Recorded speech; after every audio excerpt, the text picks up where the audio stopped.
"Excuse me, sir, I'm going to have to ask you to remove that hat. We have a strict dress code in our establishment, and frankly, that worn-out military cap is inappropriate for our upscale clientele. Perhaps you'd be more comfortable at the diner, down the street."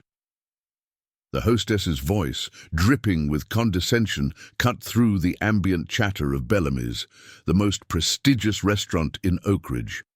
"Before we jump back in, tell us where you're tuning in from, and if this story touches you, make sure you're subscribed, because tomorrow I've saved something extra special for you." Walter Simmons, 78, a man whose humble appearance concealed decades of extraordinary service, looked up from the menu with weathered blue eyes. He'd worn his faded Navy SEAL cap to every meal since 1972, a silent tribute to the brothers he'd lost in an operation history had mostly forgotten. The reservation had been made weeks in advance to celebrate his grandson's graduation from Naval Academy. "This hat stays on, young lady," Walter said softly, his voice carrying the quiet authority of someone who had commanded men in circumstances few could imagine. "It's not just a hat." The hostess, Vanessa, with her immaculate appearance and practiced smile that never reached her eyes, merely sighed with theatrical patience. "Then I'm afraid you'll have to leave. We can't make exceptions even for sentimental reasons." 12 minutes later, Walter found himself reluctantly seated in the far corner of the restaurant, beside the swinging kitchen doors. The worst table in the house. His family, daughter Emily, her husband James, and the guest of honor, his grandson Michael, exchanged uncomfortable glances, their celebration already tainted. Walter had kept his hat, but at a cost to their evening. He sat with perfect posture despite the humiliation, his calloused hands resting on the white tablecloth, the dim spotlight barely reaching their corner. Walter Simmons moved with the deliberate precision of a man who had lived through experiences that had shaped America's secret history. His weathered face bore the map of a life lived in harsh climates and harsher circumstances, Southeast Asian jungles, Middle Eastern deserts, and the unforgiving depths of the ocean. The lines around his eyes deepened when he smiled, which was more often than one might expect from someone who had seen what he had. His Navy SEAL cap, faded navy blue, with a gold trident barely visible after decades of wear, was meticulously clean despite its age. The hat had accompanied him across 6 continents and countless operations, most of which remained classified. It had soaked up the sweat of jungle operations, been dusted with the sand of beach landings, and sheltered his eyes from the glare of too many foreign suns. It wasn't merely a piece of clothing. It was a monument to fallen comrades and missions that would never appear in history books. Today should have been a day of unmitigated joy. His grandson Michael had graduated with honors from the Naval Academy, following in his grandfather's footsteps but charting his own course. Walter had splurged for this dinner, something he rarely did on his modest military pension. Bellamy's was the finest restaurant in Oakridge, a coastal town with naval traditions dating back centuries. Reservations typically required months of advance planning, but Walter had pulled some strings through an old connection he rarely leveraged. Emily, his daughter, had been concerned about the choice. "Dad, Bellamy's is very formal. Are you sure you wouldn't prefer the Anchor? It's more relaxed, and the seafood is just as good." Walter had been adamant. "My grandson graduated from the Naval Academy with honors. Nothing but the best for him today." What he didn't say was that the Anchor, while excellent, was where retired military personnel gathered. Today wasn't about the past, it was about Michael's future. They had arrived at Bellamy's promptly at 7. Walter in his best suit, a navy blue ensemble that hung a bit loose on his frame these days, crisp white shirt, regimental tie, and polished shoes that reflected his military discipline. And, of course, his cap. Emily had given it a concerned glance, but said nothing. She knew better than to suggest he remove it. The hat was non-negotiable. a fact his family had accepted years ago. The restaurant's facade was imposing, all polished brass and gleaming windows, with a discreet gold plaque simply stating Bellamy's Est, 1948. Inside, crystal chandeliers cast a warm glow over white-clothed tables where Oakridge's elite dined, amid tasteful maritime artwork and the soft strains of classical music. The maitre d', a dignified gentleman with silver temples, had greeted them with appropriate deference until his eyes had travelled to Walter's head. "Sir," he'd begun with practiced diplomacy, "I'm afraid we have a strict dress code. Gentlemen are required to remove headwear." Walter had smiled politely. "I understand your policy, but this stays on. Military tradition." The maitre d' had hesitated, then nodded almost imperceptibly to Vanessa, who stepped forward with the confidence of someone who enjoyed enforcing rules. The exchange had been brief but decisive. Despite Walter's reservation, despite his explanation, despite even Emily's quiet intervention, "It's a military cap, surely an exception can be made." They were told they could either comply or be seated alternatively. Alternatively turned out to be the worst table in the house, directly beside the kitchen doors, where servers bustled in and out with steaming plates, and the occasional clash of dishware punctuated conversation. The lighting was poor, the draught from the kitchen noticeable, and the table itself seemed smaller than the others, crammed against the wall as an afterthought. As they settled in, Walter caught the smirks from nearby diners, the whispered comments. Behind menus, the sidelong glances at his cap. He straightened his shoulders, his face betraying nothing. He had endured far worse than social disapproval. "Grandpa, we can go somewhere else," Michael said quietly, his new academy ring catching the light as he reached across to touch Walter's arm. "This isn't right." Walter shook his head. "We stay. You've earned this celebration. And I won't have it diminished because someone doesn't understand what this cap means." His voice was firm but gentle. "Sometimes, Michael, you hold your position even when it's uncomfortable. That's a lesson that serves beyond the battlefield. Preparing and narrating this story took us a lot of time, so if you are enjoying it, subscribe to our channel. It means a lot to us. Now back to the story. The server assigned to their table, a young man named Brendan with a perpetual expression of mild annoyance, approached with obvious reluctance. "Good evening," he recited mechanically, not making eye contact with Walter. "Tonight's specials are pan-seared scallops with a lemon beurre blanc and the prime ribeye with truffle butter. Can I start you with some drinks?" The dinner progressed.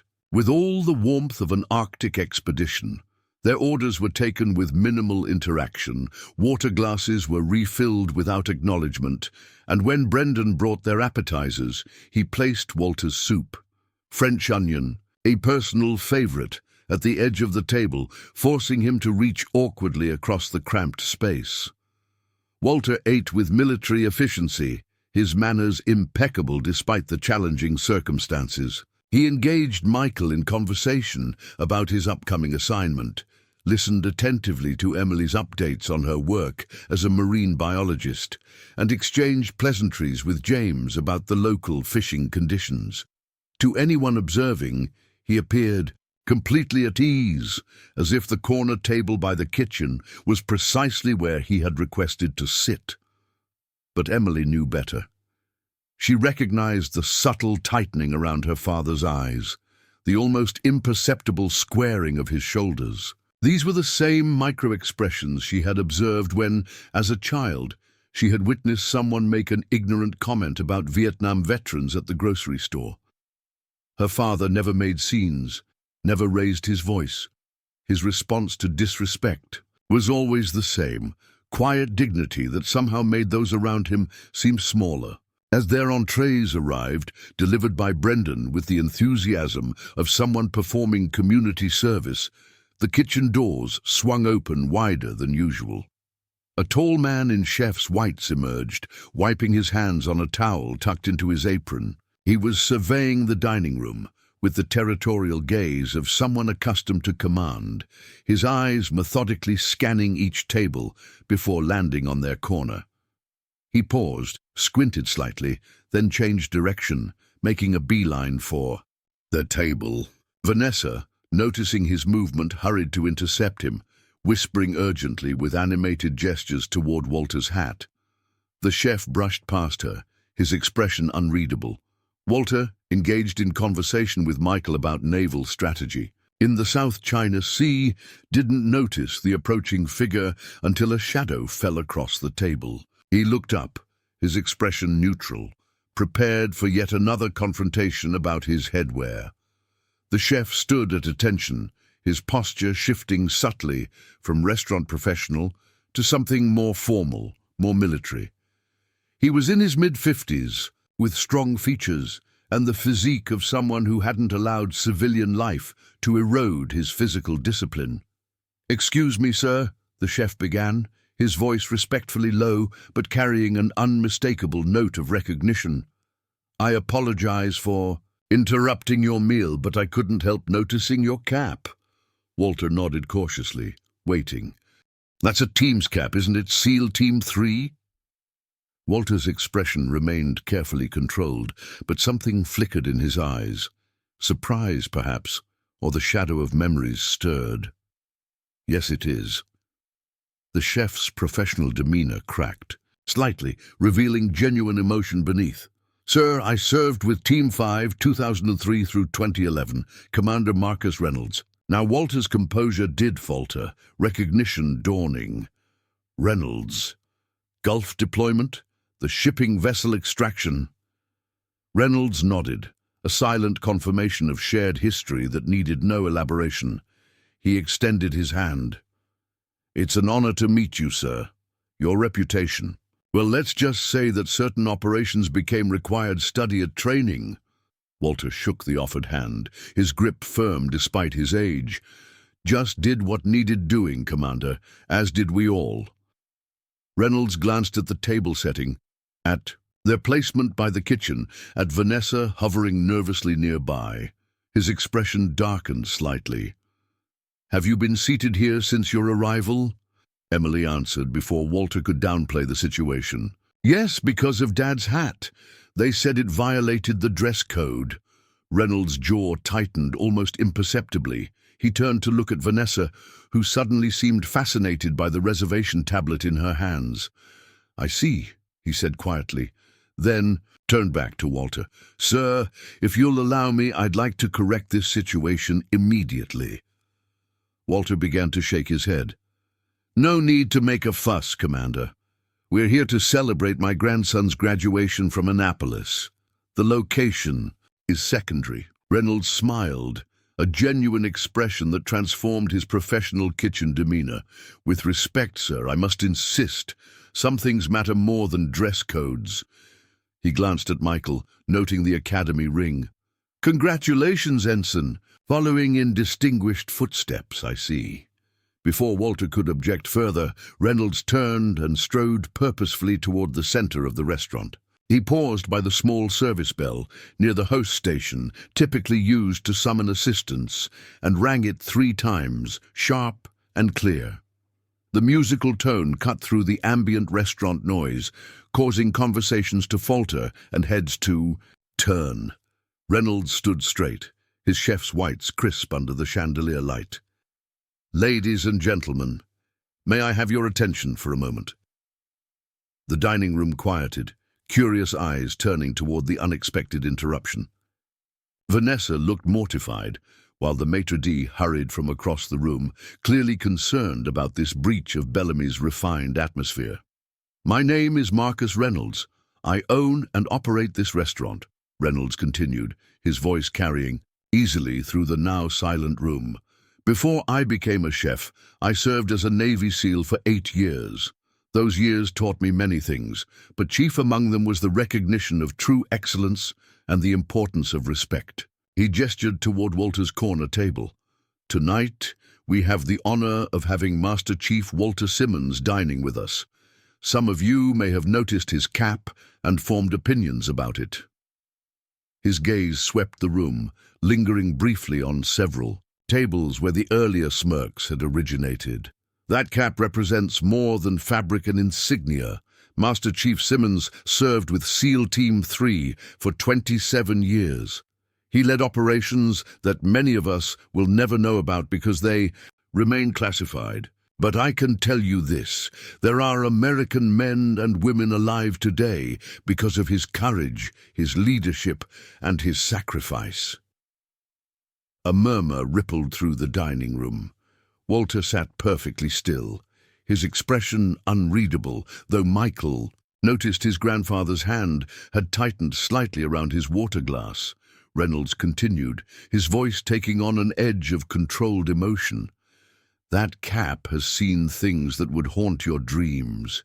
It has been worn in service to this country, in ways that go beyond what most of us can comprehend. And tonight, rather than being honored for that service, Master Chief Simmons was relegated to a corner table because his cap violated our dress code. The maitre d' stepped forward, his face flushed with embarrassment. "Chef, perhaps we should discuss this in—" "No, Robert," Reynolds said firmly. "This needs to be said." He turned back to the dining room. As of this moment, Bellamy's dress code includes an exception for military headwear worn by veterans. And as for tonight, Reynolds straightened to his full height and rendered a perfect parade ground salute toward Walter's table. "Master Chief Simmons, on behalf of Bellamy's and myself personally, I apologize for the disrespect shown to you this evening. Your table is not befitting your status or the occasion you're celebrating." From the kitchen door, a line of staff began to emerge. Chefs in white coats and checked pants, servers in their formal attire, even dishwashers still wearing aprons. They formed a line behind Reynolds, and at some unseen signal, each raised their hand in salute. The restaurant fell completely silent. Walter slowly rose to his feet, his movement deliberate but smooth, belying his age. He stood at attention, a posture ingrained over decades of service, and returned the salute with perfect military precision. "Commander Reynolds," Walter acknowledged, his voice steady and carrying clearly across the hushed restaurant. No apology necessary, but appreciated nonetheless. Reynolds lowered his salute, as did the staff behind him. "Sir, if you and your family would allow us, we'd like to properly accommodate you at our finest table." Walter glanced at his family, saw Michael's proud smile, Emily's glistening eyes, James's quiet nod. He turned back to Reynolds. "We would be honored, Commander." Marcus Reynolds personally escorted Walter and his family across the restaurant to the best table in the house, a round mahogany masterpiece positioned beneath the central chandelier with a panoramic view of Oakridge Harbor through floor-to-ceiling windows. The evening light was fading, casting the water in shades of amber and gold. A naval vessel, sleek and powerful, was returning to port, its silhouette a perfect backdrop for their celebration. "This table is typically reserved for the mayor and visiting dignitaries," Reynolds explained as servers hurried to transfer their plates and reset the table with fresh linens, polished silverware, and crystal stemware. "But tonight, it's exactly where you belong." The other diners watched the procession with new eyes. Where there had been smirks and whispers about the old man's hat, there was now a palpable sense of respect and more than a little embarrassment. As Walter passed, several patrons nodded respectfully. One elderly gentleman stood briefly, a subtle gesture of recognition between veterans. Walter acknowledged the changed atmosphere with characteristic grace, neither gloating nor calling attention to the reversal. His focus remained where it had always been, on his family and their celebration. As they settled into their new accommodations, Michael leaned close to his grandfather. "That's more like it," he whispered. "Though I'm pretty sure you were prepared to eat the entire meal by those kitchen doors without a single complaint." Walter's eyes crinkled at the corners.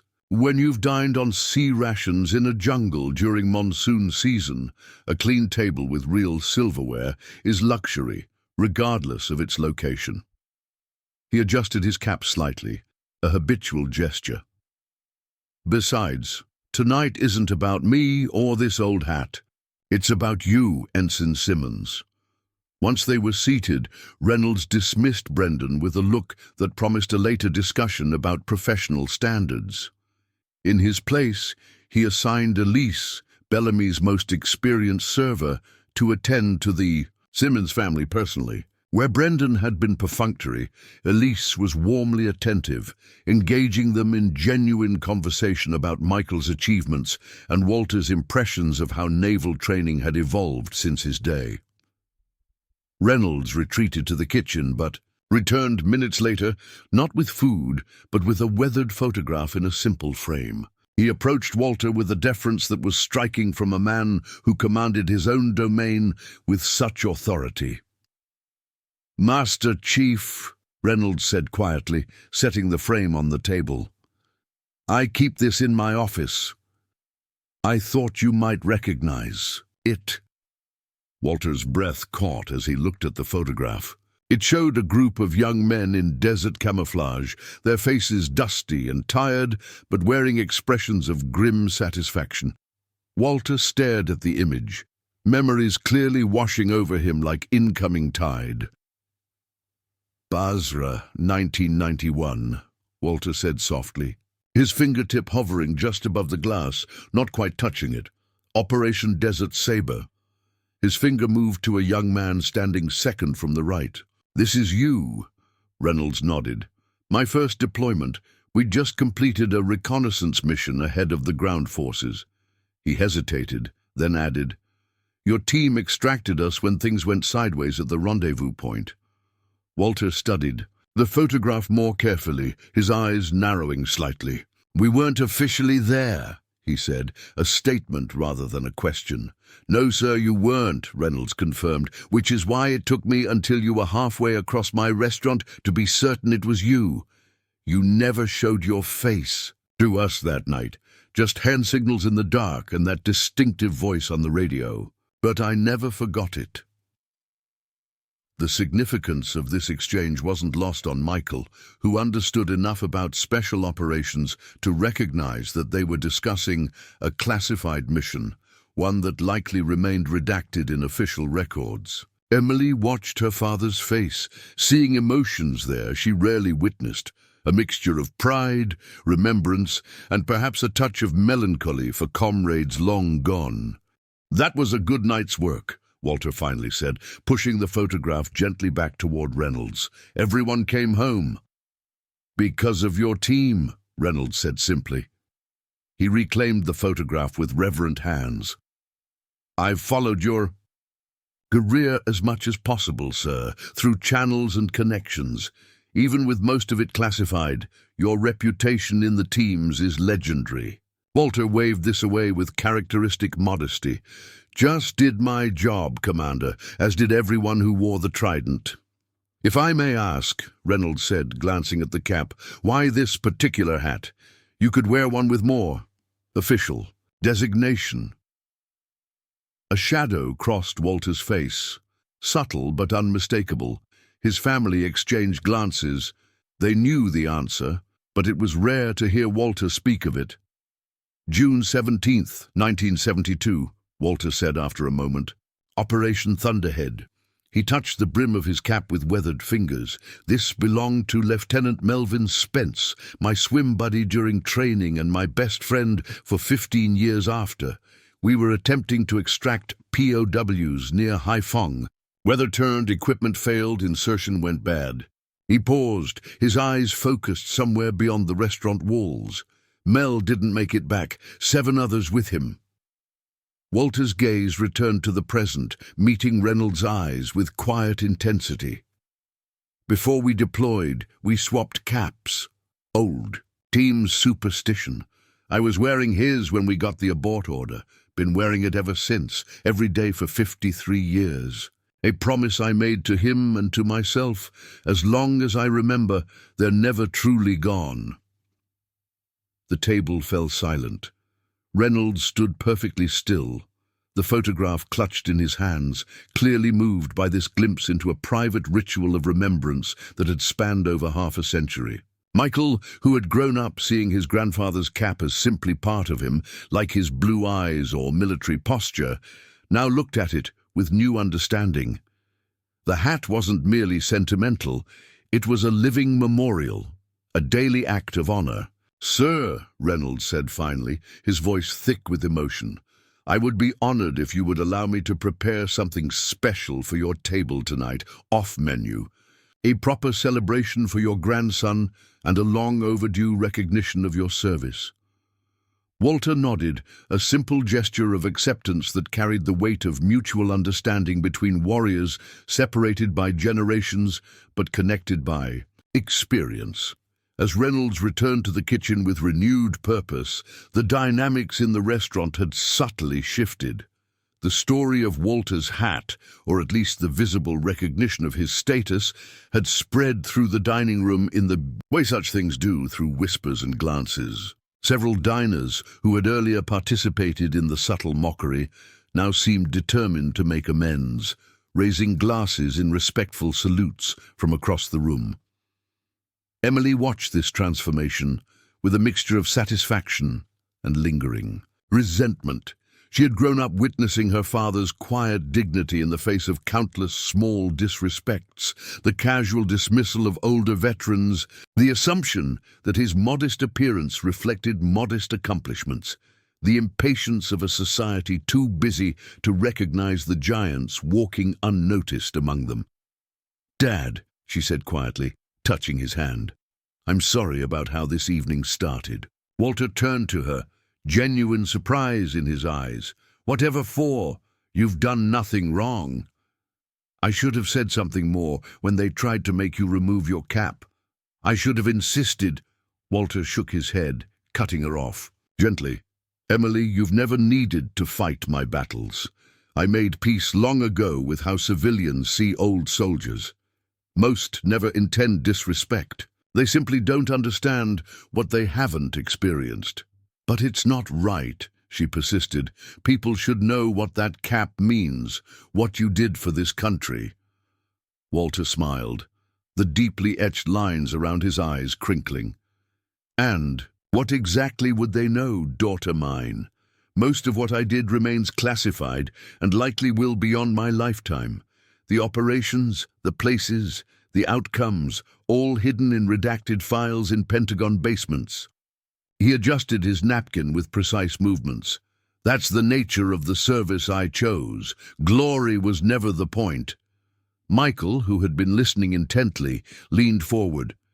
"Grandpa, is that why you never talk about your missions? Security? Clearance?"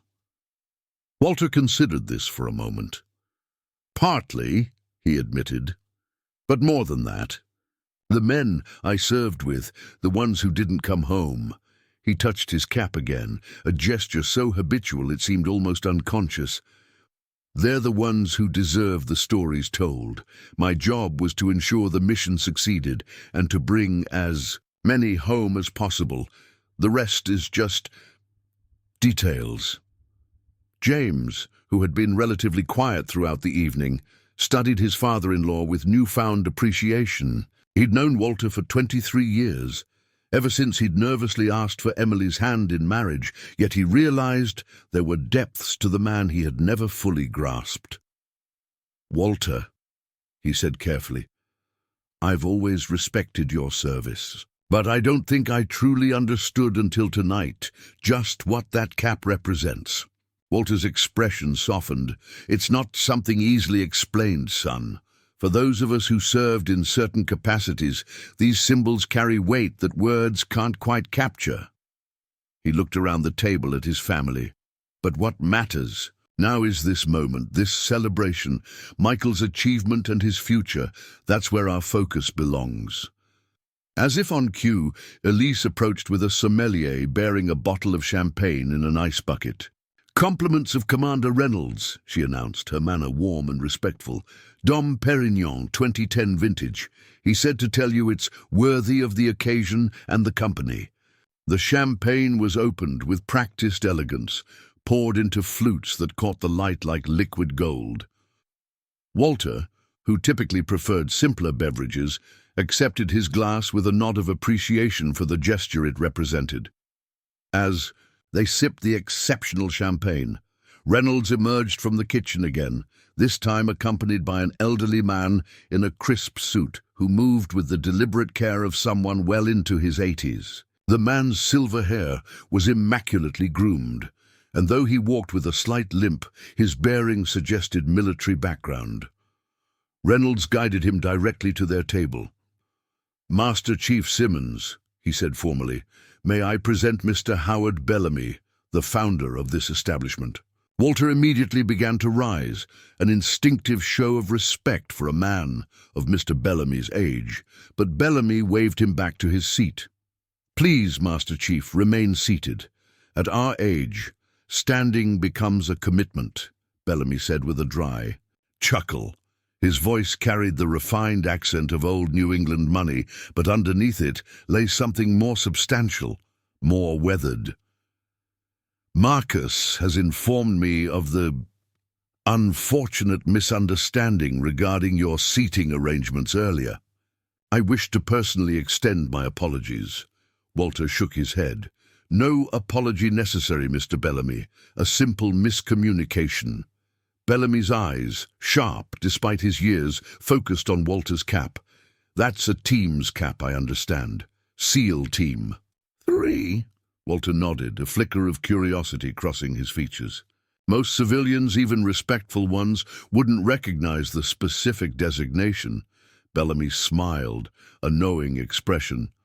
"I thought so. UDT myself before they became the SEALs. 1957 through 1964. Walter's eyebrows rose slightly, the only visible indication of his surprise. "UDT-4? UDT-21, Bellamy corrected. "Trained at Little Creek, back when our gear was still primitive by today's standards, and our missions were largely beach reconnaissance." "The Founding Fathers," Walter said with genuine respect, using the reverential nickname for the underwater demolition teams that had preceded and eventually evolved into the modern SEAL teams. "Hardly that," Bellamy said with a self-deprecating smile. "Just frogmen doing our job, though I suspect your career saw more action than mine ever did." His gaze lingered on Walter's cap again, understanding its significance without needing explanation. "We had our traditions too, our ways of remembering." A moment of silent communion passed between the two men, a recognition that transcended the restaurant, the occasion, even the generations that separated their service.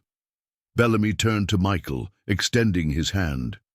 "Congratulations on your graduation, Ensign Simmons. You're entering service during complex times. The Navy will be fortunate to have you." "Thank you, sir," Michael replied, shaking the offered hand with the firm grip his grandfather had taught him. Bellamy addressed the whole family. "Your dinner tonight is, of course, complimentary. But more than that, I want to assure you that this establishment, which bears my name and should reflect my values, will always welcome you, and always with the respect you deserve." He looked pointedly at Walter's cap, headwear included. As Bellamy prepared to depart, he paused, lowering his voice slightly. "Master Chief, if I might ask, Haiphong, 72, were you part of the bright light operations?" Walter's expression remained carefully neutral, but he gave an almost imperceptible nod. Bellamy straightened, a flash of something like pain crossing his features. "My cousin was a Phantom pilot, shot down over North Vietnam in 71. We never got him back." He swallowed hard. "Knowing men like you were trying means more than I can express, even after all these years." Walter reached out, briefly clasping the older man's forearm, a gesture of solidarity, of shared loss. And no words were necessary. As Bellamy withdrew, Reynolds stepped forward again. "Your first course will be out momentarily. I've taken the liberty of preparing a special menu for tonight's celebration." He hesitated, then added with quiet sincerity, "It's an honor to serve your table, Master Chief." Left alone again, the family absorbed the remarkable turn their evening had taken. What had begun as a humiliating experience had transformed into something approaching reverence. Walter, characteristically, seemed to take it all in stride, neither embarrassed by the earlier treatment nor overly impressed by the current deference. "Well," he said mildly, lifting his champagne, "I believe we were about to toast the newest naval officer in the family before we were interrupted. Michael, your achievement represents the best traditions of service. May your career be long, your mission successful, and your return home always safe." He raised his glass higher. "To Ensign Michael Simmons." "To Michael," Emily and James echoed, their glasses joining Walter's in the toast. Michael raised his own glass last. "And to the standard by which I'll measure my service," he said, looking directly at his grandfather. "To Master Chief Walter Simmons and the legacy of Team 3. As they drank to these toasts, the restaurant around them continued its normal evening service, but with a subtle difference. The atmosphere had changed, as if the revelation of Walter's identity had cast the entire establishment in a different light. Servers moved with more purpose, diners sat straighter in their chairs, and conversations seemed to have taken on a more substantive tone. Walter observed these changes with the keen situational awareness that had kept him alive through decades of operations. He recognized the respect now being shown, but held it lightly, knowing how quickly public sentiment could shift. What mattered to him sat around this table: his daughter who had grown into a woman of remarkable strength, his son-in-law whose steady reliability had proven him worthy of Emily's love, and his grandson who represented the future, carrying forward the values of duty and service in his own unique way.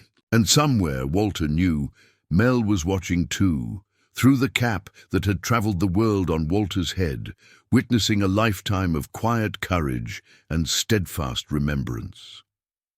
The first course arrived with ceremonial precision, not served by Elise, but by Commander Reynolds himself, accompanied by his entire kitchen brigade.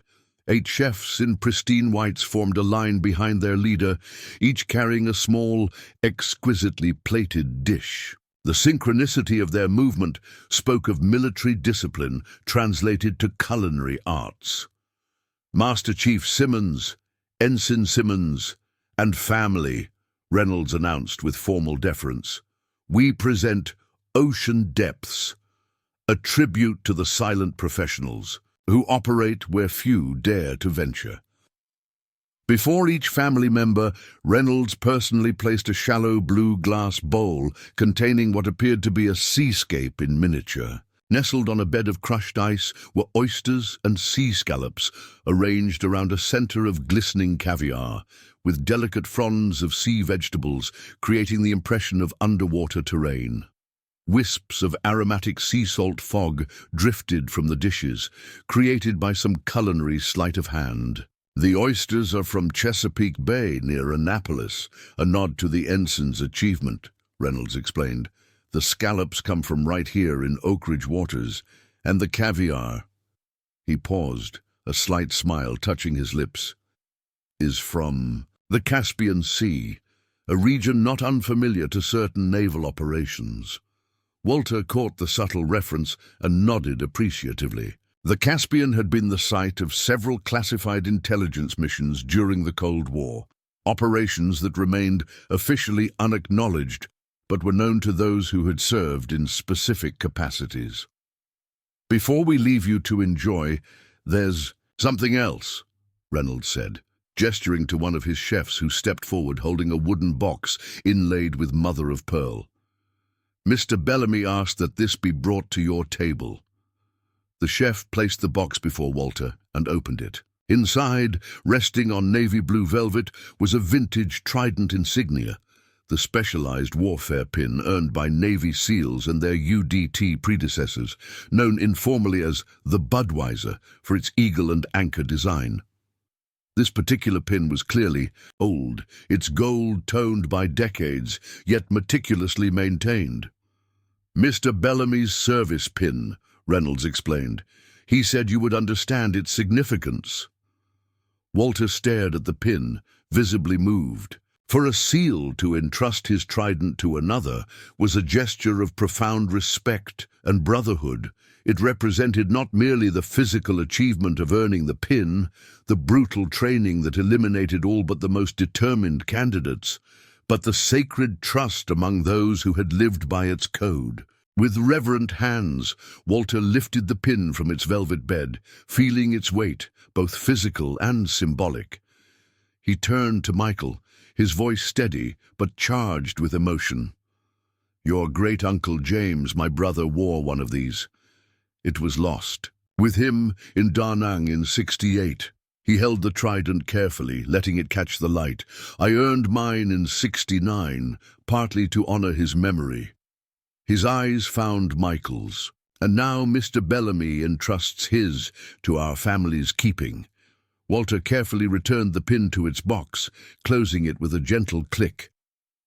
"A reminder, Michael, that you're entering a brotherhood that spans generations. The faces change. The technology advances, but the core remains constant. Service, sacrifice, and the bonds forged through shared purpose." The kitchen staff withdrew with the same precision with which they had arrived, leaving the family to savor both the exquisite first course and the unexpected honor that had accompanied it. As they ate, conversation flowed more freely. The earlier tension fully dissipated. Emily watched her father with newfound curiosity. She had grown up knowing he had served with distinction, but the specifics had always remained vague, partly due to classification, partly due to Walter's natural reticence about his achievements. Tonight was providing glimpses into a dimension. Of her father she had sensed, but never fully witnessed. "Dad," she ventured, "I've never seen you receive this kind of recognition before. Does it happen often when you're not with us?" Walter considered the question as he savored a perfect scallop. "Rarely," he admitted. "Most who would recognize certain professional signatures are themselves disinclined to draw attention. It's a quiet fraternity." "But surely your service deserves wider acknowledgement," Emily persisted. "The sacrifices you made, the risks you took." Walter shook his head gently. "The nature of the work I chose is that acknowledgement comes primarily from those who understand its context. Public recognition was never the point, Emily. Effectiveness was. Results were." He glanced at his cap, a ghost of old pain flickering across his features. "And bringing your people home whenever possible." James, who had been observing the restaurant's transformed atmosphere, leaned forward. "It's remarkable how the entire establishment has changed its attitude. The same people who were smirking at your cap are now practically standing at attention when they walk past our table." Walter's smile held a touch of irony. "Human nature, James. People respond to narrative, to knowing there's more to a story than what's immediately visible." He gestured subtly toward a nearby table where a middle-aged couple was casting respectful glances their way. "What they see now isn't just an old man in a worn cap. They see a symbol of something they've been taught to honor, even if they don't fully understand it." "Does that bother you?" Michael asked, sensitive to his grandfather's feelings about the sudden reversal. "The difference in how they're treating you now?" Walter considered this thoughtfully. "It would be easy to resent fair-weather respect," he acknowledged. "But I've lived long enough to understand that most people aren't malicious, just preoccupied with their own concerns. When something breaks through that preoccupation and reminds them of larger principles, most rise to the occasion." He adjusted his cap slightly. "The real test of character isn't how people treat you when they know your credentials. It's how they treat you when they don't." As he finished speaking, A distinguished-looking man in his 60s approached their table, his manner hesitant but determined. He wore an expensive suit and a Rolex that spoke of financial success, but his bearing suggested military background. "Excuse me," he said, addressing Walter directly. "I don't mean to intrude on your family dinner, but I wanted to pay my respects." He cleared his throat, seeming unexpectedly emotional. "Lieutenant Commander Richard Hargrove, retired. I served on a destroyer that provided support for special operations in the Gulf during Desert Storm." Walter nodded acknowledgement, but remained silent, allowing the man to continue. "I couldn't help overhearing earlier. You were with Team 3, Hargrove's voice dropped. "January 1991, you extracted a group of our intelligence personnel from a situation gone bad near the Kuwait border. I was on the communications team that night." Walter's expression revealed nothing, maintaining the ingrained operational security of decades. Hargrove understood the non-response. "Nothing in the official record, of course, but I want you to—" "No, sir, those men you brought out. One was my academy roommate. He made it home, had 4 kids, lived a full life because of what your team did." His voice thickened. "He passed last year. Cancer. But he got those extra 30 years because of you." Walter finally extended his hand. "We all did our duty, Commander. Every link in the chain mattered." Hargrove shook the offered hand with visible emotion. "If there's ever anything I can do for you or your family, sir, it would be my honor." He reached into his jacket, produced a business card, and placed it beside Walter's plate. "I mean that. Anything at all." As Hargrove withdrew, Emily stared after him, then turned to her father. "Does this happen often? People approaching you about classified operations?" Walter pocketed the card with a slight shrug. "Occasionally. The world gets smaller as you get older. Paths that once ran parallel eventually intersect." He sipped his water. "Most maintain proper discretion, as the commander did, speaking only of what they personally witnessed, not pressing for details."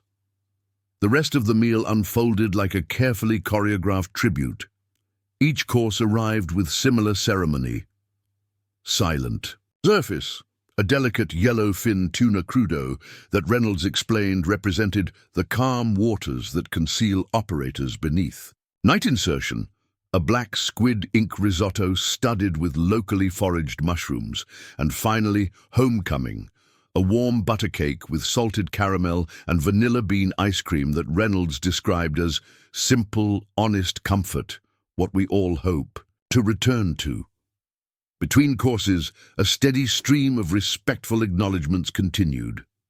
A retired Marine gunnery sergeant stopped to render a crisp salute. An elderly woman tearfully shared that her brother had been a SEAL who died in training. In the 1970s, the restaurant's sommelier, himself a former Navy hospital corpsman, insisted on providing a rare port with dessert for the Master Chief and the ensign to honor the continuity of service. What began as isolated gestures soon sparked a broader response. Diners at nearby, tables sent over drinks or simply raised glasses in silent tribute. Notes scribbled on napkins and business cards accumulated beside Walter's plate. Brief messages of gratitude, respect, and in some cases, specific acknowledgements of operations that officially never happened. Through it all, Walter maintained his characteristic dignity, accepting the recognition with humble grace, but consistently redirecting attention to Michael's achievement, which was, after all, the original purpose of their celebration. Vanessa, the hostess who had initially dismissed Walter, had been conspicuously absent since the revelation of his identity. As coffee was being served, however, she approached the table, her earlier haughtiness replaced by genuine contrition. "Master Chief Simmons," she began, her voice unsteady, "I owe you an apology for my behavior earlier this evening. My treatment of you was inexcusable." Walter regarded her with the same even gaze he'd shown when she'd ordered him to the back of the restaurant. Apology accepted, young lady. Consider it forgotten. Vanessa shook her head, tears welling in her eyes. It shouldn't be forgotten. I judged you by appearance, by a hat I didn't understand. She paused, visibly struggling with emotion. My grandfather was a Vietnam veteran. He passed last year. He always said people didn't understand what they hadn't lived through. I should have known better. Walter's expression softened slightly. What was your grandfather's name? Robert Kelly, 1st Marines, Khe Sanh. Walter nodded with genuine respect. Khe Sanh was brutal. The men who held that ground showed extraordinary courage. He gestured to the empty chair beside Michael. Would you like to join us for a moment? Tell us about him? Vanessa glanced nervously at Reynolds, who had appeared nearby, but he nodded permission. She sat tentatively, and for the next few minutes shared stories of her grandfather, his struggles after the war, his quiet strength, his reluctance to speak of his experiences except in rare, unguarded moments. As she spoke, Walter listened with complete attention, occasionally asking questions that revealed his deep understanding of what veterans of that era had endured, both in combat and upon their return to a sometimes hostile homeland. By the time Vanessa rose to return to her duties, the interaction had transformed from an apology into something more meaningful, a bridge of understanding across generations and experiences. Thank you for telling us about your grandfather, Walter said as she prepared to leave. Men like him deserved better than what they often received. If you have his photo at the host station, I'd be honored to see it before we depart. Vanessa wiped away a tear, nodding gratefully. I will, sir, and thank you. As the evening progressed toward its conclusion, Mr. Bellamy returned to their table, this time accompanied by 2 men in their 30s, wearing the distinctive naval officer's dinner dress uniform. They introduced themselves as instructors from the Naval Academy who happened to be dining at Bellamy's that evening. Upon learning of Michael's recent graduation and Walter's distinguished service, they had specifically requested to pay their respects. Master Chief Simmons, said the senior of the two, a lieutenant commander with intelligence insignia, your reputation precedes you in certain circles at the Academy. Several case studies in our advanced tactical courses, while officially anonymized, are understood to be based on your operations. Walter raised an eyebrow, genuinely surprised. Is that so, Commander? I wasn't aware my old missions had educational value in today's Navy. Principles of leadership and tactical innovation don't become obsolete, sir, the officer replied. The technology changes, the geopolitical landscape shifts, but the fundamental challenges of special operations remain consistent. Your solutions to certain logistical problems are still considered benchmark approaches. The younger officer, a lieutenant with the surface warfare pin, addressed Michael. Ensign Simmons, you have remarkable heritage to live up to. If you've inherited even a fraction of your grandfather's aptitude, the Navy has gained a valuable officer. Michael straightened almost imperceptibly under the praise. Thank you, sir. I hope to serve with honor, whatever path my career takes. Speaking of paths, Mr. Bellamy interjected, I understand you're headed to Surface Warfare Officer School next month, Ensign? Yes, sir, Michael confirmed. Newport, Rhode Island. Bellamy exchanged glances with the 2 officers, a silent communication passing between them. The commander and lieutenant here might have some insights worth hearing. Perhaps over brandy in my private dining room. I believe this conversation would benefit from a more discreet setting. Walter recognized the implication immediately. This was no longer merely about honoring his past service or celebrating Michael's graduation. Something more substantive was being offered. Connections, mentorship, perhaps even the kind of career guidance that couldn't be provided through official channels. He looked to Michael, letting the decision be his. This was, after all, the beginning of his grandson's journey, not the continuation of his own. Michael met his grandfather's gaze, understanding the unspoken question. He nodded slightly, then addressed Bellamy and the officers. "I would be honored, sir, though I hope my grandfather will join us." "Of course," Bellamy assured him. "The Master Chief's perspective would be invaluable." He turned to Emily and James. "I hope you'll forgive us for stealing away the guests of honor temporarily. Perhaps you'd enjoy coffee on the terrace meanwhile? The view of the harbor lights is quite spectacular." As arrangements were made and the group prepared to separate, Walter took a moment to speak privately with his daughter. "Emily," he said quietly, "this evening has taken an unexpected turn. Are you comfortable with it?" Emily smiled, squeezing his hand. "Dad, watching people finally see what I've always known about you has been one of the most satisfying experiences of my life, and seeing Michael have this opportunity—" She glanced toward her son, now engaged in animated conversation with the naval officers. "This is exactly what he needs as he begins his career. Connections with people who understand the traditions he's entering, who can guide him through the complexities that don't appear in any manual." Walter nodded, relieved by her perception. "You've raised a fine young man, Emily. His path will be his own, but tonight might help illuminate some possibilities." "Thanks to your hat," she said with gentle irony, "the hat they tried to make you remove." Walter touched the brim with weathered fingers, his expression momentarily distant. Mel would have appreciated the irony. He always did have a particular talent for turning situations to unexpected advantage. The ghost of a smile touched his lips.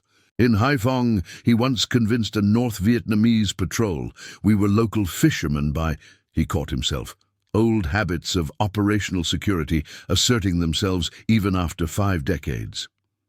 Well, that's a story for another time.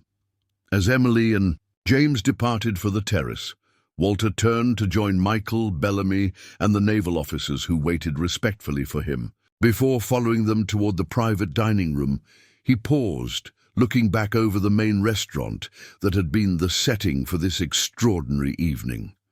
The elegant space had transformed in his perception. When they had arrived, it had seemed a bastion of civilian privilege, a place where appearances mattered more than substance. Now he recognized it as something else entirely, a crossroads where different worlds intersected, where past and present engaged in dialogue, where the visible and the hidden aspects of service could be acknowledged in their proper measure. Walter straightened his shoulders, adjusted his cap one final time, and walked with measured steps to join the others. Not as an old man to be dismissed, but as a living link in a chain of service that stretched backward into history and forward into his grandson's future. In that moment, Mel's cap, worn and faded but dignified, sat on Walter's head not as a relic of the past, but as a beacon illuminating the path ahead. The private dining room at Bellamy's was a study in refined nautical heritage. Unlike the main restaurant with its contemporary elegance, this space embraced maritime tradition with unabashed reverence.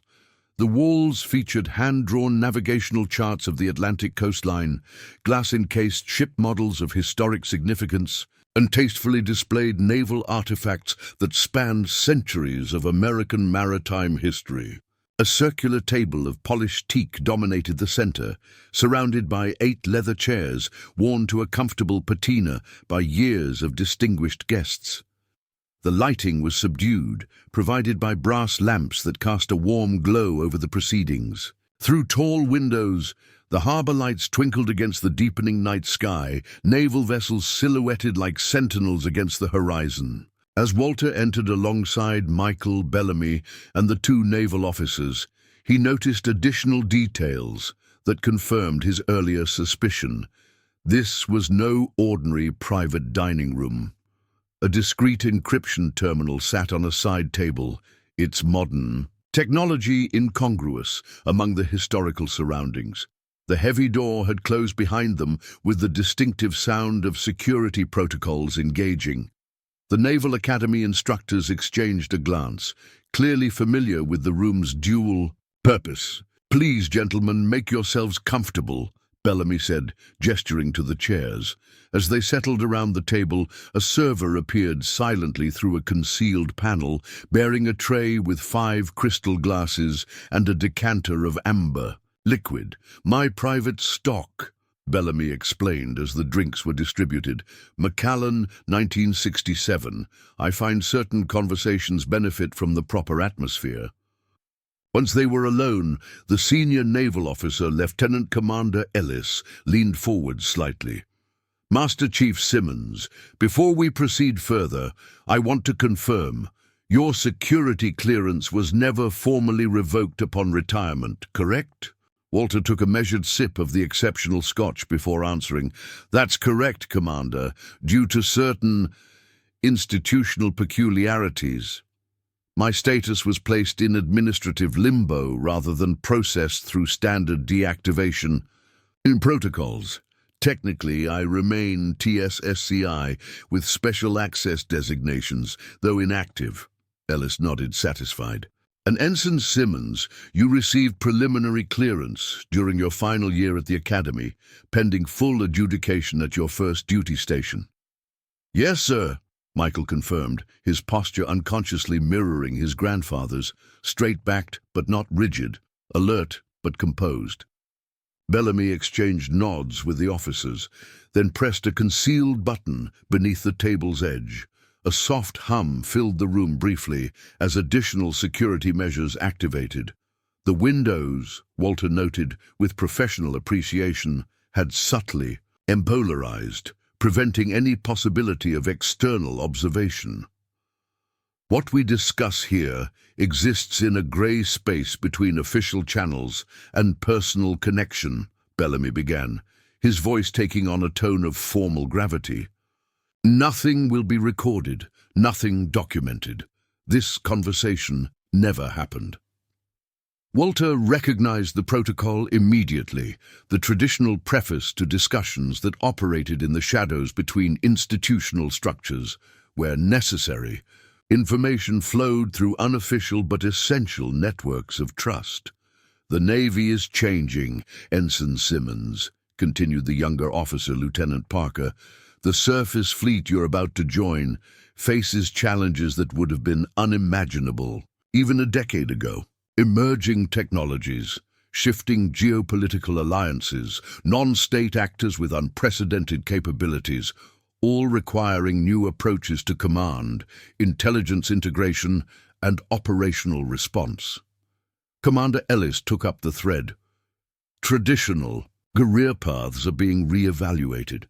The lines between conventional naval operations and special activities are becoming increasingly permeable. Officers with the right aptitudes and family backgrounds are being identified early for consideration in specialized programs." Walter watched his grandson carefully, noting the slight widening of Michael's eyes as he processed the implication behind these carefully worded statements. This was no ordinary career guidance session. This was recruitment, subtle, deniable, but unmistakable to anyone familiar with how certain organizations identified potential talent. "Michael has just graduated," Walter said evenly.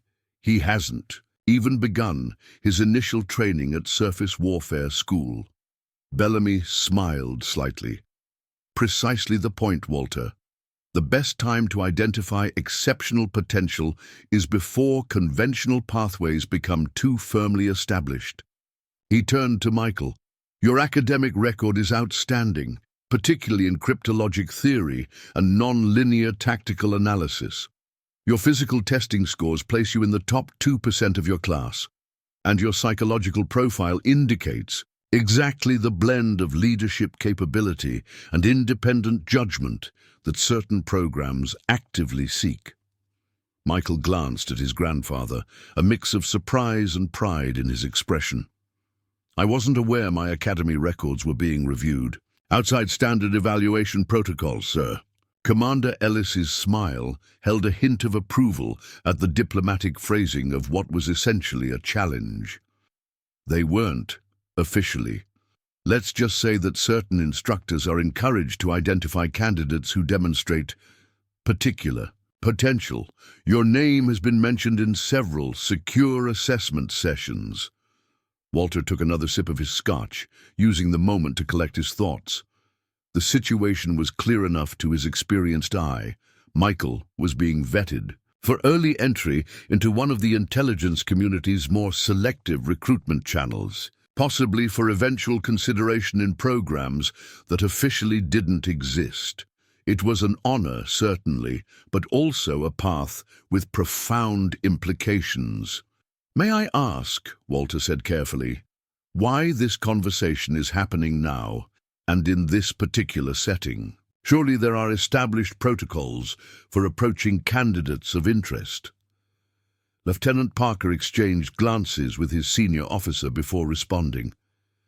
"The timing relates to an emerging situation that may create unique opportunities for officers with Michael's specific profile. As for the setting," he gestured around the private dining room, "Mr. Bellamy's establishment has a long history of facilitating certain discussions outside official channels." Bellamy nodded, his expression serious. "This room has hosted conversations that shaped operations dating back to the Cold War, Walter. My UDT background opened doors, and over the decades, I've maintained connections that proved useful to various agencies. Providing a secure, deniable meeting space became one of my contributions after active service ended."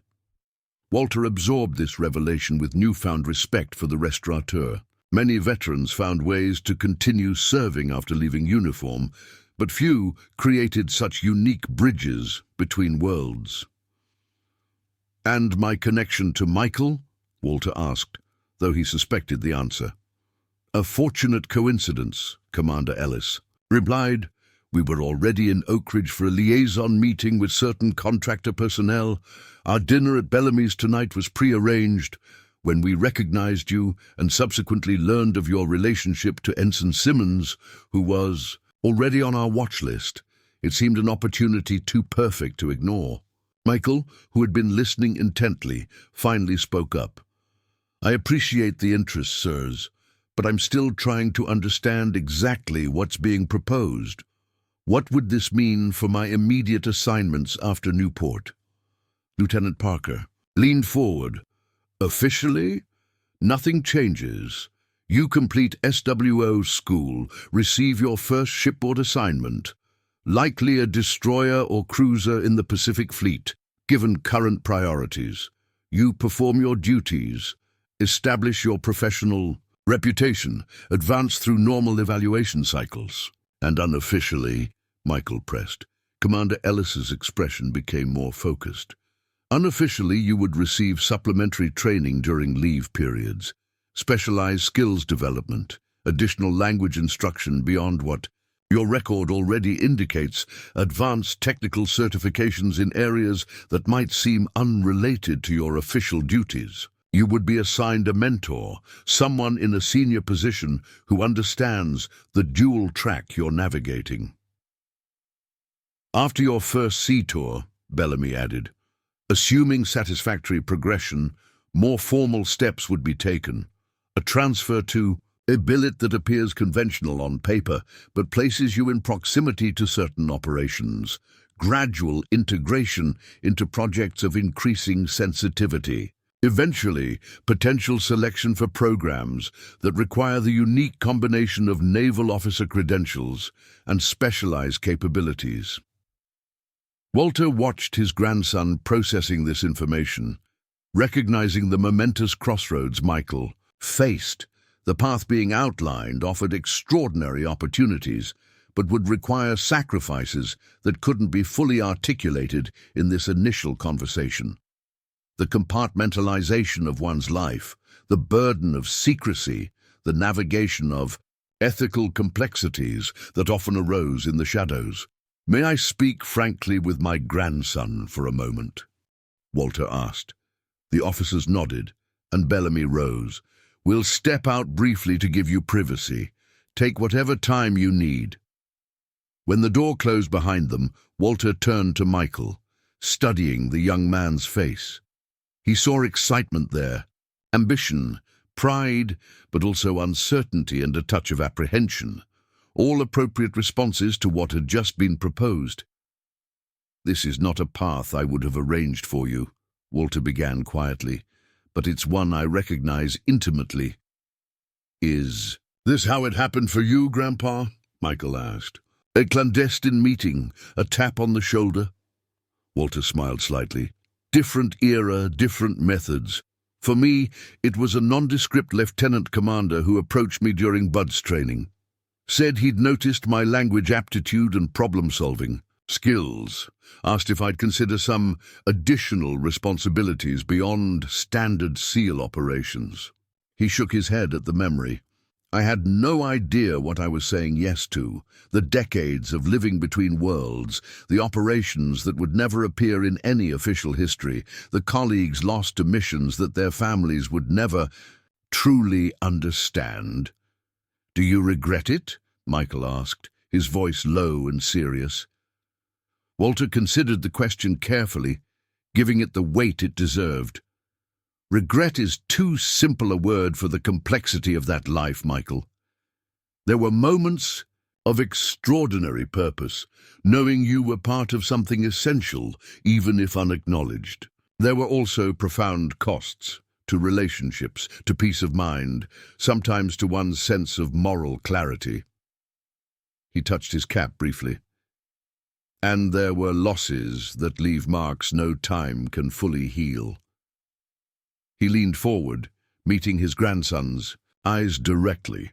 "What I want you to understand is that this isn't just a career opportunity. It's a life choice that will shape who you become, what you carry, how you see the world. The question isn't whether you're capable. Your record makes that clear. The question is whether this is truly the path you want."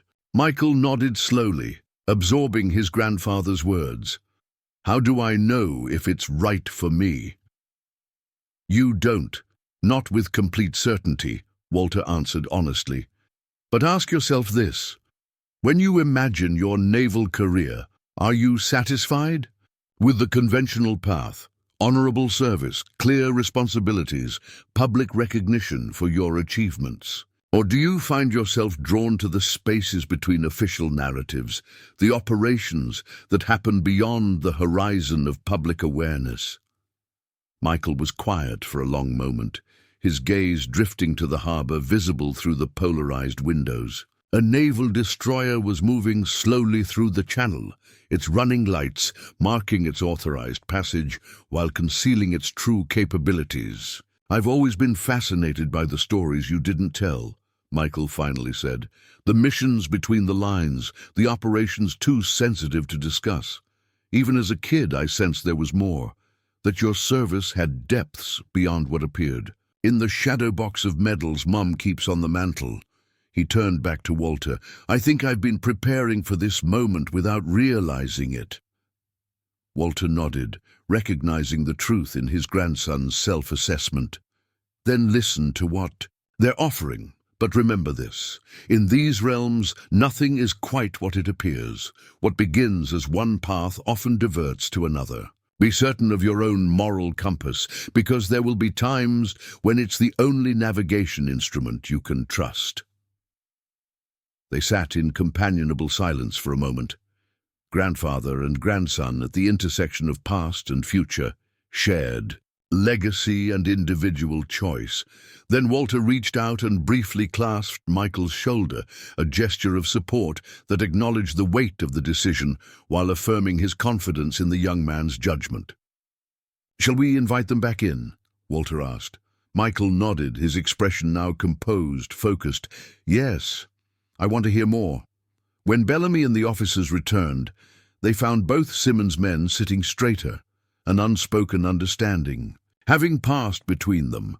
The conversation resumed with greater specificity, tentative timelines, potential specializations, the careful choreography that would allow Michael to develop in both conventional and clandestine capacities. As the discussion progressed, Walter contributed occasionally, asking pointed questions that revealed his intimate understanding of the systems being described.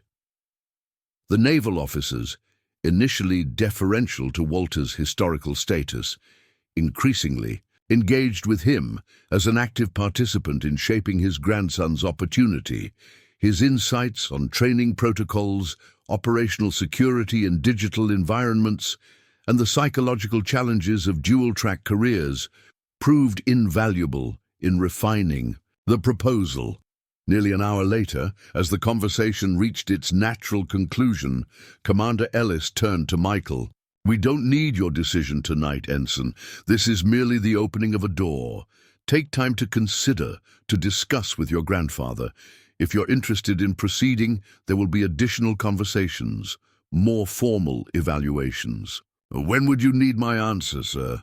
Michael asked. 2 weeks, Ellis replied, "before you report to Newport. A simple message to the contact details I'll provide, just interested or declining. Nothing more specific over unsecured channels." As they prepared to depart the private dining room, Bellamy approached Walter. "One last thing, Master Chief. That cap of yours, Lieutenant Spence's cap, it has witnessed history few will ever. No, would you permit me to add it to a secure collection I maintain? Items of significance from operations that shaped our nation's security, preserved for a time when perhaps more of the truth can be known." Walter's hand moved instinctively to his cap, his expression momentarily vulnerable in a way it hadn't been all evening. "This stays with me, Howard. It's not just history, it's a promise I made." His voice softened. "But I appreciate what you're doing with that collection. When my time comes, Emily knows to ensure it finds its way to you, along with certain journals. That might help provide context." Bellamy nodded, understanding immediately. "Of course, forgive the presumption." They rejoined Emily and James on the terrace, where the couple had been enjoying coffee and the panoramic harbor view. Emily immediately sensed a shift in her son's demeanor, a new intensity, a focused purpose that hadn't been there earlier. "Good conversation?" she asked, her gaze moving between Michael and Walter. "Very productive," Walter replied with practiced neutrality. "Michael has some interesting possibilities to consider regarding his naval career." Emily studied her father's expression, recognizing the careful phrasing that had characterized discussions of his work throughout her childhood. She didn't press for details, understanding instinctively that some conversations weren't meant to be shared beyond those directly involved. As they prepared to leave Bellamy's, the transformation from their arrival was complete. Where Walter had once been dismissed to a back table, he now received a level of deference that approached reverence. Staff lined up to bid them farewell. Mr. Bellamy personally escorted them to the entrance, and Commander Reynolds emerged from the kitchen to render a final respectful salute. In the parking lot, as James brought the car around, Walter and Michael stood slightly apart, sharing a final private moment. "Whatever you decide," Walter said quietly, "remember that the most important operations are the ones that happen in plain sight. Being a good officer to your sailors, treating people with dignity regardless of rank or status, remembering that the uniform represents something larger than any individual mission." Michael nodded, then impulsively embraced his grandfather, an unusual display of emotion from the normally reserved young officer. "Thank you for wearing that cap tonight," he said, as they separated. "If you'd complied when they asked you to remove it, none of this would have happened." Walter smiled, touching the brim of Mel's cap. "Sometimes the most powerful form of resistance is simply standing your ground with quiet dignity. Not everything requires dramatic confrontation, just the patience to wait for recognition of what's right. The drive home was filled with relaxed conversation about the extraordinary meal, the restaurant's history, and Michael's upcoming move to Newport. The deeper implications of the evening remained unspoken, but hung in the air like the lingering notes of Bellamy's exceptional Scotch, complex, transformative, revealing hidden depths with each moment of reflection. 2 days later, as Walter sat in his modest apartment reviewing one of Michael's Academy textbooks on naval strategy, his doorbell rang. Opening it, he found a courier holding a package and a tablet for signature. "Delivery for Master Chief Walter Simmons," the young woman announced professionally. Inside the carefully wrapped package, Walter found a handcrafted display case of polished cherry wood with a glass front. The interior was lined with navy blue velvet, creating a perfect setting for the contents.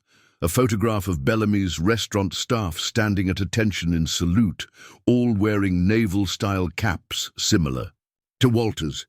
A small brass plaque on the base read, "In honor of Master Chief Walter Simmons, SEAL Team 3, Retemutun, and all who serve in silence. Bellamy's restaurant has established the Quiet Professional Scholarship, providing culinary training for veterans transitioning to civilian life, because some forms of service continue long after the uniform is retired." Accompanying the display case was a handwritten note from Commander Reynolds. "Master Chief Simmons, your dignity in the face of disrespect and your gracious acceptance of our belated recognition has transformed our establishment. When you entered wearing Lieutenant Spence's cap, you didn't just change one evening's seating arrangement, you changed our entire culture. The scholarship is fully funded for the next 20 years. Each recipient will learn the story of your cap, not as gossip or entertainment, but as a lesson in the quiet strength that defines true service. With deepest respect, Marcus Reynolds, Commander USN Retordudu, Executive Chef, Bellamy's." Walter stood in his living room, holding the display case, momentarily overwhelmed by the unexpected ripple effects of what had begun as a simple family celebration. He had never sought recognition, had never expected his half-century of remembrance to catalyze change beyond his personal circle. Yet, somehow, a worn Navy cap, Mel's cap, had become a symbol that transcended its origins, creating new possibilities for veterans he would never meet. 3 weeks later, Michael departed for Surface Warfare Officer School in Newport. His decision regarding the officer's proposal remained private between grandfather and grandson, as such choices must. But the night before he left, he sat with Walter on the porch of the family home, watching twilight settle over the distant harbor where naval vessels moved like shadows against the darkening horizon. "I've been thinking about your cap, Grandpa," Michael said after a comfortable silence. "How something so simple could carry so much meaning, could change the course of an evening, could open doors no one expected." Walter nodded, watching a destroyer's silhouette as it moved out to sea, carrying young sailors toward unseen horizons. "Symbols matter, Michael, not for their own sake, but for the principles they represent, the memories they preserve, the connections they maintain between past and future." "I think I understand that better now," Michael replied. "Whatever path I follow in the Navy, I'll carry that understanding with me." Walter smiled, adjusting his cap, Mel's cap, as twilight deepened toward night. The hat that had once drawn mockery now rested on his head, with the dignity of acknowledged purpose, a silent testament to promises kept and service rendered beyond the recognition of casual observers. In that moment, as grandfather and grandson sat watching the guardian ships of the nation move through darkening waters, the worn Navy SEAL cap represented something that transcended military service, something universal in its significance, the quiet integrity that continues to stand firm when challenged, the patient dignity that awaits understanding, and the transformative power of honoring commitments that outlast a lifetime. Because some hats are more than fabric and insignia, some hats are living memorials carried forward through decades of faithful remembrance. And when such symbols are recognized for what they truly represent, they don't just change seating arrangements or restaurant policies. They change hearts, open doors, and create ripples of respect that extend far beyond the moment when someone first says, "That hat stays on." If you believe that honoring our veterans means more than mere words, that true respect recognizes the sacrifice behind the symbols, and that dignity should never be dismissed for the sake of appearance, share this story. Because sometimes the most powerful statement isn't made with speeches or demonstrations. It's made by simply standing firm when someone says, "Remove that hat." The story of Walter Simmons, his Navy SEAL cap, and that transformative evening at Bellamy's restaurant didn't end with the creation of a scholarship or Michael's departure to officer school. What began as a moment of disrespect transformed into a movement that rippled outward, touching lives in ways no one could have anticipated. 6 months after that pivotal night, Walter received a letter from a Marine veteran named Derek Harmon, a man he'd never met. "Dear Master Chief Simmons," it began in careful handwriting. "You don't know me, but your story changed my life. I was dining at Bellamy's with my girlfriend when you walked in wearing that SEAL cap.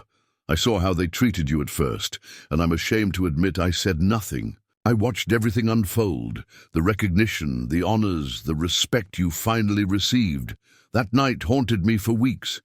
You see, I'd been hiding my own service. 3 tours in Afghanistan, proud of what I did there, but when I came home, I packed away my uniform, my medals, my identity as a Marine.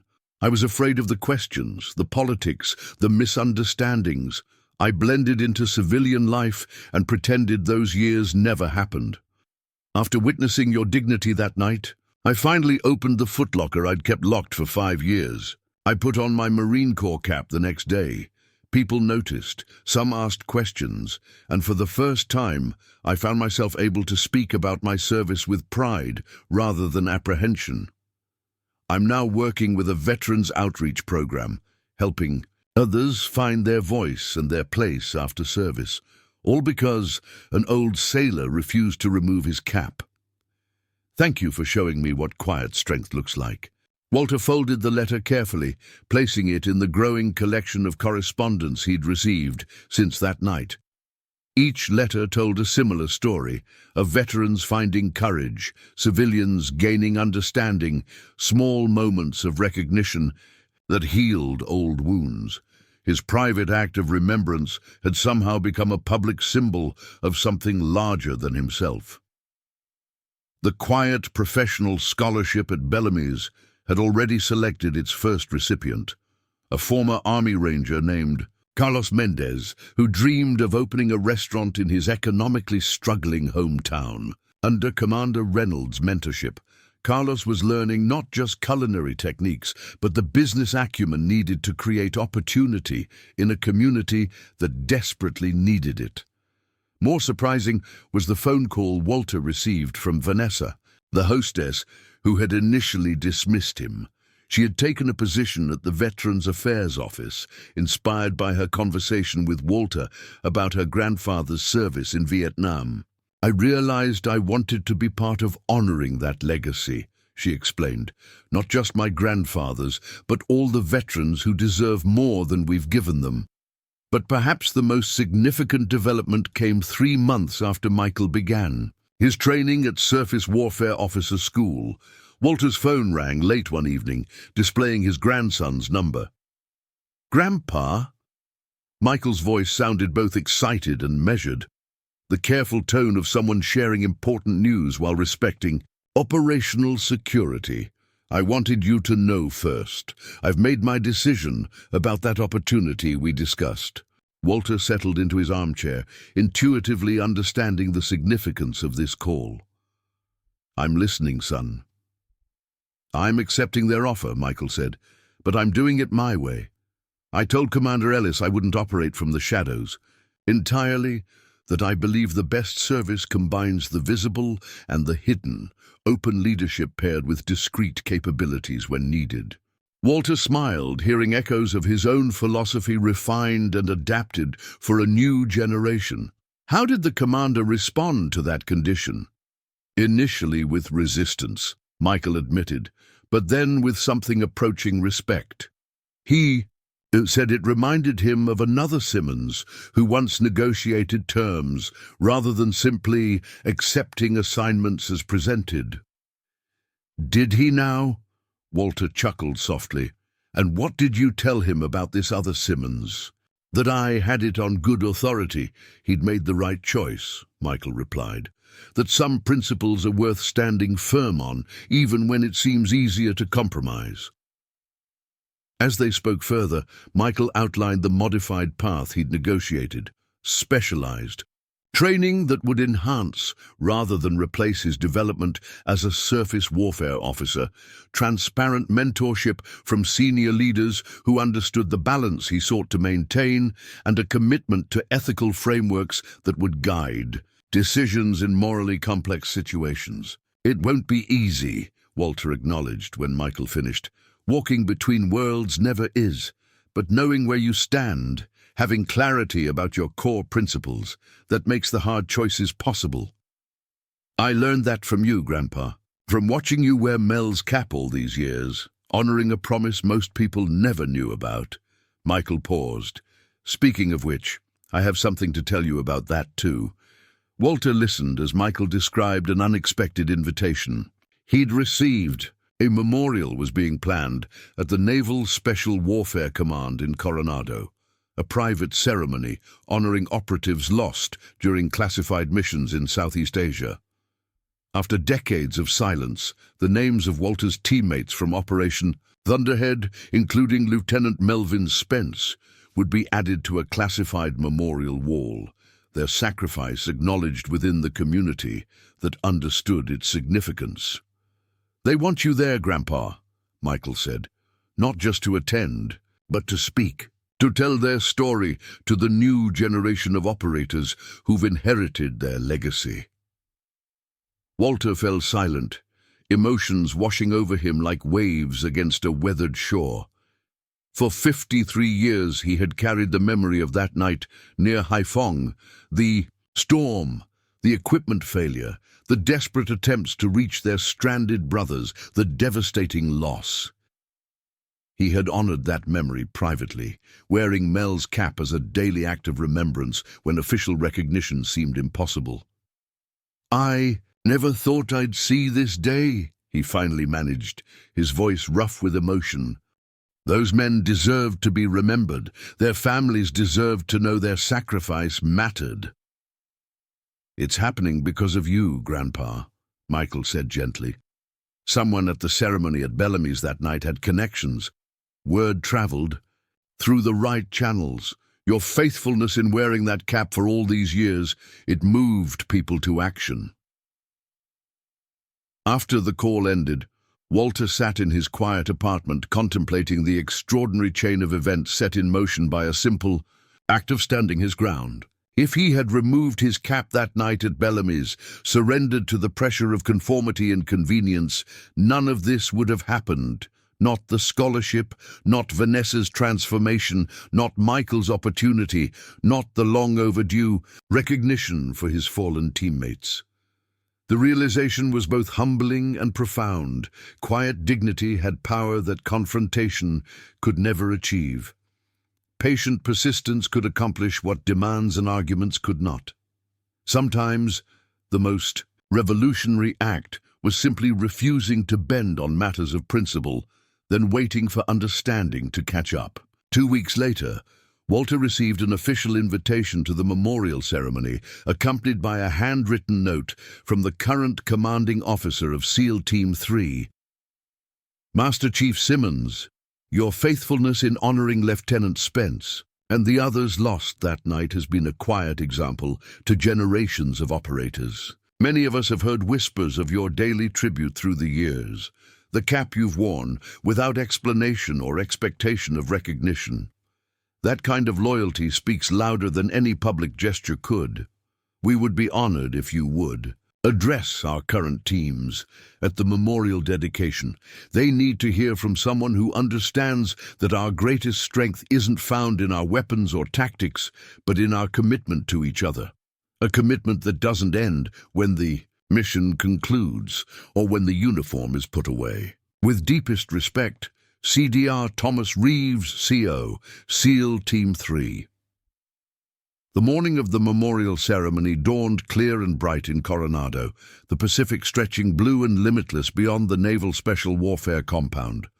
Walter dressed with the same meticulous care he'd shown throughout his military career. A dark suit, polished shoes, and of course, Mel's cap, worn but immaculate, positioned with precise correctness. Emily drove him to the base, unusually quiet as they passed through security checkpoints. "Are you nervous, Dad?" she finally asked as they approached the Special Warfare Center. Walter considered the question seriously. Not nervous, exactly. Mindful of the responsibility.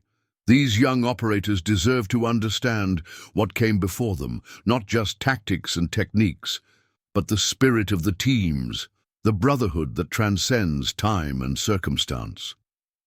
Emily reached across to squeeze his hand. They couldn't have chosen a better person to convey that message. The ceremony itself was closed to most family members due to its classified nature, but Michael, now officially in a liaison position that bridged conventional and special operations, would be present. As Walter prepared to enter the secure facility, Emily embraced him. "Mom would be so proud of you today," she whispered. She always understood what that cap meant, even when you couldn't explain it fully. Walter nodded, momentarily unable to speak.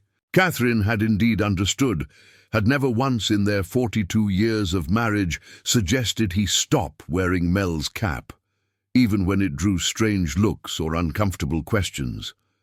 She had recognized it as an extension of who he was, a man who kept his promises, who honored his commitments beyond what convenience or comfort might dictate. Inside the compound, Walter was escorted to a courtyard where approximately 200 Naval Special Warfare personnel had gathered. Active duty. SEALs in their tan uniforms stood alongside veterans from various eras, all united by the trident they had earned. At the front stood a simple granite wall, a smaller version of the more famous memorials in Washington, but no less powerful in its purpose. Michael, resplendent in his service dress blues, met his grandfather with a crisp salute that Walter returned, with equal precision. "They're ready for you, Grandpa," he said quietly. "Just speak from the heart. That's all they need to hear." Commander Reeves introduced Walter with simple eloquence, detailing his service record, the classified operations he had led, and his half-century of quiet remembrance. As Walter approached the podium, every SEAL present, regardless of rank, stood at attention, a gesture of profound respect from a community that valued actions over words, substance over ceremony. Walter removed his cap, Mel's cap, and placed it carefully on the podium before him. For the first time in public, he stood bareheaded, the absence of the familiar weight, strange yet somehow appropriate for this moment of transition from private remembrance to communal recognition. "Gentlemen," he began, his voice steady and clear despite his 80 years. "What I'm about to share has been classified for 5 decades. Some details remain so. But the essence, the heart of what happened that night, and what it means for those who wear the trident, that needs to be known." For the next 30 minutes, Walter spoke without notes, recounting Operation Thunderhead with the clarity of someone for whom every detail remained vivid despite the passage of time. He described the mission to extract American POWs from North Vietnam, the storm that had blown in unexpectedly, the equipment failures that had plagued them, and the impossible decisions that had faced them in the churning waters off Haiphong. "Lieutenant Melvin Spence was my closest friend," Walter said, his hand resting beside the cap. "When our primary extraction device failed, he volunteered to swim to the secondary rendezvous point, knowing the risks were extreme. I'm the strongest. Swimmer, he said, if anyone can make it, I can." Walter paused, gathering himself. Those were the last words I heard him speak. He and 7 others never returned. We searched until our air reserves were critical, until continuing would have meant more losses. The hardest order I ever gave was to turn back, to leave them behind. The courtyard was absolutely silent. Every face intent, every operator present understanding the weight of such a decision, the burden it would leave. When we finally made it back to the carrier, I was still wearing Mel's cap. We'd swapped before the mission, an old team superstition. My cap had gone with him into the South China Sea. His stayed with me. Walter touched the faded fabric. I made a promise that night. As long as I drew breath, they would be remembered. Not just in official records or memorial services, but every day, in the ordinary moments of life that they would never experience. Walter looked out at the rows of operators, seeing not just the present generation, but echoes of all who had come before. The men he had served with, trained with, grieved for. Young men ask me sometimes why I still wear this cap, what it means to remember for so long. They wonder if it's healthy to carry such weight through the decades. A slight smile touched his weathered face. What they don't understand yet is that remembrance isn't a burden. It's a privilege to carry the memory of extraordinary men who gave everything to ensure their sacrifice isn't forgotten in a world that moves too quickly from one moment to the next. That's not a weight. That's an honor. Walter straightened, his posture reflecting decades of discipline and purpose. The lessons of that night have guided my entire life since. First, that we never leave a fallen brother unremembered, even when we cannot bring them home. Second, that how we honor our commitments when no one is watching defines us more truly than any public action. And third, that the greatest legacy any operator can leave is not the missions recorded in classified files, but the impact they have on those who carry their memory forward. He gestured toward the new memorial wall, where Mel's name had finally been inscribed alongside the others lost that night. Today, these men receive the official recognition they've long deserved. But I want every operator here to understand, the true memorial isn't this wall, important as it is. The true memorial is how we live in honor of their sacrifice. The quiet dignity with which we conduct ourselves, the promises we keep, especially when keeping them is difficult or inconvenient. Walter picked up Mel's cap, holding it where all could see its worn fabric, its faded insignia. For 53 years, this cap has been my way of ensuring that Lieutenant Melvin Spence and our brothers lost that night continued to have a presence in this world. It's drawn curiosity, occasionally mockery, and recently unexpected recognition. But its purpose was never to attract attention, only to maintain a connection across time, to keep a promise made in dark waters half a century ago. As Walter concluded his remarks, Commander Reeves stepped forward, bearing a polished wooden case. Inside, nestled in navy blue velvet, lay a modern seal trident insignia, the iconic symbol of completed Bud-S training and qualification as a naval special. "Warfare operator?" "Master Chief Simmons," Reeves said formally. "This trident belonged to our most recent teammate lost in the line of duty. His family has requested that it be presented to you today in recognition of your lifetime of honoring our fallen. They believe he would consider it a privilege to be remembered with the same faithfulness you've shown, Lieutenant Spence." Walter accepted the case with hands that trembled slightly, the weight of this unexpected trust momentarily overwhelming. "I am honored beyond words," he said quietly, "and I make the same promise to his family that I made to Mel's. As long as I live, he will be remembered." The ceremony concluded with the reading of names, all those who had fallen during classified operations, their sacrifices previously acknowledged only within the closed circle of the teams. As each name echoed across the courtyard, a bell tolled once, clear and resonant in the morning air. When Lieutenant Melvin Spence's name was called, Walter stood at attention, Mel's cap held over his heart. In that moment, it was not just Walter remembering, it was an entire community acknowledging the thread that connected them across generations, the promises kept that formed the foundation of their brotherhood. After the formal ceremony, as operators from different eras mingled in subdued conversation, a young SEAL approached Walter. He couldn't have been more than 25, his trident still shiny compared to the weathered insignia of the veterans. Present. "Master Chief," he said respectfully, "your story about Lieutenant Spence's cap, it made me think about the things we carry, the promises we make to each other." He hesitated, then continued with the direct honesty characteristic of operators. "I've been struggling since our last deployment. Lost someone close. Been trying to compartmentalize, move forward, focus on the next mission." Walter listened attentively, recognizing in this young operator echoes of his own early struggles with loss. "But hearing how you've honored your friend all these years, not by dwelling in the past, but by carrying his memory forward into every day that followed, it gives me a different perspective." The young SEAL straightened slightly. "I wanted to thank you for that, for showing there's strength in remembrance, not weakness." Walter placed a hand on the young man's shoulder, a gesture that bridged the 50-year gap between their service eras. "The hardest lesson I learned wasn't how to forget, son.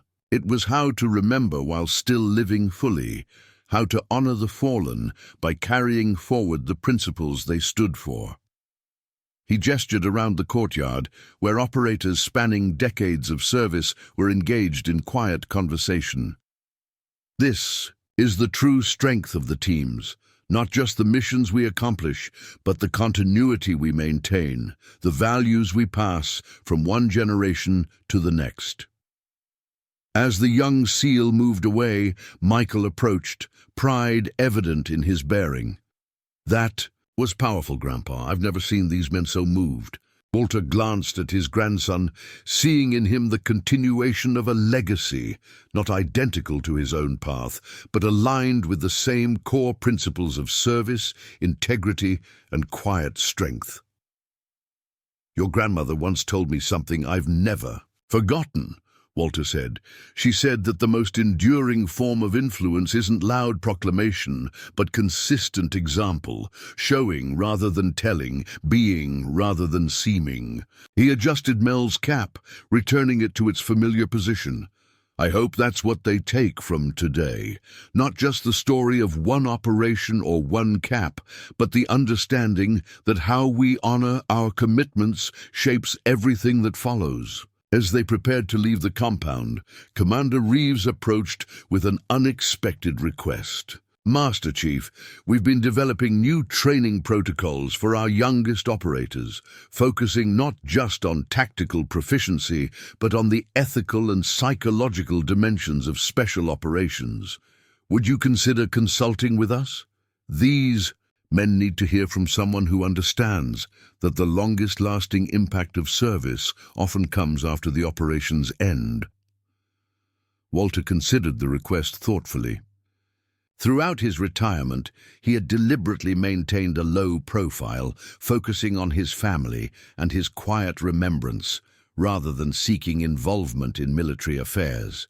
But now, circumstances had conspired to create an opportunity he hadn't anticipated to help shape the character development of those who would carry forward the team's legacy. "I'd be honored, Commander," Walter replied, "on one condition, that we focus not just on the dramatic moments of crisis, but on the everyday choices that define an operator's character. The small promises kept, the quiet dignity maintained, the consistent actions that may seem insignificant but ultimately matter most. Reeves nodded, understanding immediately. That's precisely what these young operators need to hear, Master. Chief, the flashpoints they'll train for extensively. It's the spaces between, the long stretches of ordinary life where integrity is tested in subtle ways, that present the real challenge. As Walter and Michael departed the Naval Special Warfare Compound, they walked past rows of young trainees engaged in the punishing physical conditioning that formed only the most visible aspect of SEAL preparation. The trainees paused there, exercises, standing at attention as Walter passed, a spontaneous gesture of respect for what he represented. Walter acknowledged them with a nod, recognizing in their determined faces the same mixture of ambition, uncertainty, and resolve he had once seen in his own teammates. They would face challenges he could scarcely imagine in an evolving landscape of global threats, but the core principles that would carry them through remained unchanged: commitment to mission, loyalty to teammates, and the quiet strength to stand firm when it mattered most. In the car, as Emily drove them back toward Oakridge, Walter sat in reflective silence, Mel's cap still positioned with habitual precision. The day had brought a formal conclusion to a chapter that had remained open for 53 years, the official recognition of sacrifices long held in classified shadows. But it had also opened new possibilities, new ways to ensure that the values he had lived by would continue to influence future generations. "You know," Emily said thoughtfully as they traveled along the coastal highway, "when you wore that cap into Bellamy's 6 months ago, none of us could have imagined where it would lead. The scholarship, Michael's opportunity, this memorial, your new role with the training program, all because you quietly insisted on keeping a promise." Walter smiled slightly, watching the Pacific shoreline passing outside his window, the same waters that had claimed his brothers half a century earlier, now glistening peacefully in the afternoon sun. "The most powerful forces aren't always the most visible, Emily," he replied. "Sometimes the greatest impact comes from simply standing firm on what matters most, then letting time reveal the significance of that stand." He touched the brim of Mel's cap, the gesture as natural as breathing after decades of daily repetition. But now, that private act of remembrance had become something larger, a symbol recognized beyond his personal circle, a testament to the enduring power of promises kept and principles maintained. "Your cap has become famous, Dad," Emily observed with gentle humor. "People recognize it now, understand what it represents." Walter shook his head slightly. "It's not about the cap, daughter. It never was. It's about what it stands for. The commitment to remember, to honor, to remain faithful to what matters when the world suggests more convenient paths." As they crested a hill overlooking Oakridge Harbor, the naval vessels at anchor came into view, sleek destroyers and support ships preparing for deployments to distant waters. Somewhere among those ships, future operators were beginning journeys that would test their character in ways they couldn't yet imagine. Some would face moments of crisis that defined careers. Others would navigate the quieter challenges of maintaining integrity when no one was watching. All would make promises to their country, their teammates themselves, that would ultimately reveal their true character. Walter hoped that when those moments came, when they faced the choice between convenience and commitment, between temporary approval and lasting principle, they would remember the lesson of an old sailor's cap, that sometimes the most powerful statement is simply standing firm and saying, "This stays with me." Because in a world of shifting priorities and expedient compromises, the quiet dignity of keeping one's word remains a revolutionary act, a testament to values that transcend time, circumstances, and the changing tides of public opinion. If you believe that honoring commitments matters, that remembrance is not a burden, but a privilege, and that quiet dignity speaks louder than momentary confrontation, remember the story of Walter's cap. For in its worn fabric and faded insignia lies a truth worth preserving, that how we stand in small moments ultimately determines how we are remembered when our own story reaches its conclusion. Up next, you've got two more standout stories right on your screen. If this one hit the mark, you won't want to pass these up. Just click and check them out. And don't forget to subscribe and turn on the notification bell so you don't miss any upload from us.